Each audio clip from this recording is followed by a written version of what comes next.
May kwan report. Ganito na lang ang mismong sinabi ni Jonas Juan Pansultan pagkatapos ng laban niya sa Japanese-American na si Katsuma Akitsugi. Ayun, bumilib si Sultan sa footwork na meron itong si Akitsugi. At hindi lang yan, ayon mismo sa coach ni Jerwin Ancaas na si Coach Joven Jimenez ay ganito. Huwag mo kay training tarong. Pagkatapos ng digmaan ni na Sultan at Akitsugi, nagyakapan ng dalawa at nagkwentuhan. Magkaibigan din kasi sila na parehong mga sparring partners ng dalawa noon. At sa ngayon ay dinala nila ang kanilang salpukan sa ibabaw ng lona na may mga hurado na ang magdedesisyon kung sino nga ba ang panalo sa kanila. At ayun na nga, talo itong si Sultan via unanimous decision na kung saan si Sultan ay may kartada na ngayon na 19 wins, 8 losses at meron siyang 11 knockouts.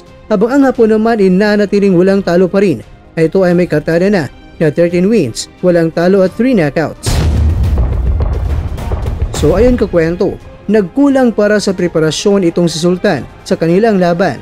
Kaya nga mula sa 10-round bantamweight showdown ay nagkaroon ng catch weight na 120 pounds, dagdag 2 pounds mula sa bantamweight na 118 pounds. Alam naman natin na sinabayan ni Sultan ang ating pambansang kamao na si Manny Pacquiao sa pag-iinsayo. Kaya masasabi nating napakaganado ni Sultan sa pag-iinsayo at syempre sa paparating na laban.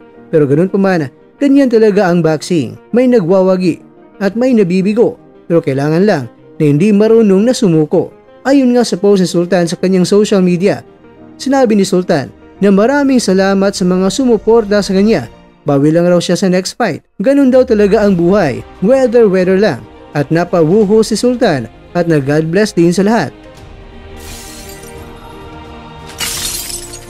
Narito na tayo mga kwento sa bahagi ng video na kung saan ito ang nakikita ni Mr. Kwento kung bakit talo ang ating pambato. At ang maganda nito mga kwento ay ba, pwede niyong sangayunan o di kaya salungatin ang opinyon ni Mr. Kwento.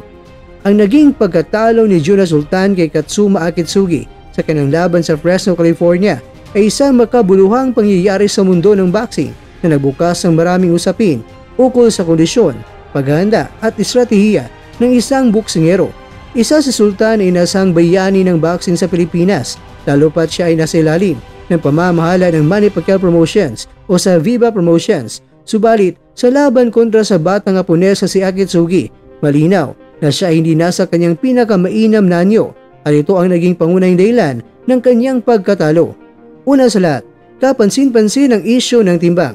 Si Sultan ay hindi nakamit ang tamang timbang sa weigh-in na 118 pounds dahil ang kasunduan talaga na timbang ay 118 pounds sa bantamweight division at yan ay mismong ibinunyag ng promoter nito. Pero sa araw ng weigh-in ay ba, ginawang catch weight na sa 120 pounds. Ito ay maaring isang senyales na may kakulangan sa disiplina sa kanyang training camp o kaya na may mga personal o physical siyang pinagdaraanan bago ang laban. Sa isang larangan tulad ng boxing kung saan ang bawat kilo at kondisyon ay may malaking epekto sa performance, ang pagiging overweight ay maaring magdulot ng kabagalan, kakulangan sa resistensya at pagkawala ng liksi, mga bagay na dapat hindi mo taglay kapag ang kalaban mo ay gaya ni Akitsugi na mabilis at mahusay sa footwork. Ikalawa, tila ba hindi naging sapat ang estratehiya ni Sultan upang pigilan ang game plan ni Akitsugi. Mula umpisa hanggang huli ng laban, kitang-kita na mas aktibo at mas disiplinado ang galaw ni Akitsugi. Gumamit siya ng mga kombinasyon ng bilis, mahusay na distansya at maingat sa depensa. Samantalang itong si Sultan ay mas mabagal at maraming pagkakataon na nahuli siya sa palitan ng suntok. Sa kabila ng kanyang lakas, hindi niya lubusang napalaganap ang pressure na inaasahan mula sa isang veteranong tulad niya. Ang kakulangan sa timing at aggression ay lalong nagpahina sa kanyang tsansa na manalo. Panghuling mga kwento, maaring may epekto rin talaga ang matagal na hindi paglaban ni Sultan bago ang bakbakang ito. Mahigit 1 taon siyang walang laban, kaya posibleng naapektuhan ang kanyang sharpness at kumpiyansa sa ring. Samantalang, itong si Akitsugi ay tuloy-tuloy ang aktibidad at may momento mula sa kanyang mga huling panalo. Sa isang sport na gaya ng boxing, mahalaga ang aktibong kompetisyon upang mapanatili ang kondisyon sa physical at mental aspects ng laro. Basag nga ang mukha ni Akitsugi sa lakas ng suntok ni Sultan, pero kulang pa rin yan kung hindi mapabagsak ang kalaban dahil sa puntos ka madadali dyan.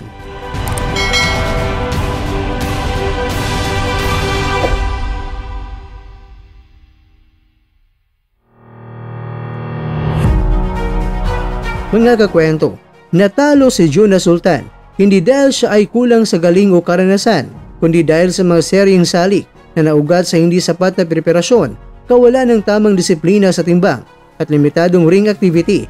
Isa itong aral hindi lamang para kay Sultan, kundi pati na rin sa lahat ng mga boksingero na sa ibabaw ng ring. Ang tagumpay ay bunga ng kabuuang pagganda ng physical, mental at technical.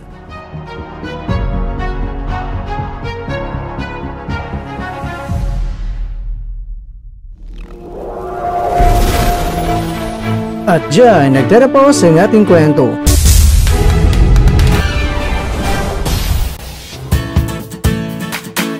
Maraming salamat mga kakwento sa inyong panonood. Pero baka naman mga kakwento ay nagustuhan niyo po ang kwento natin ngayon. Baka pwede niyo po akong mabigyan dyan ng like, subscribe at pa-click na rin sa bell button.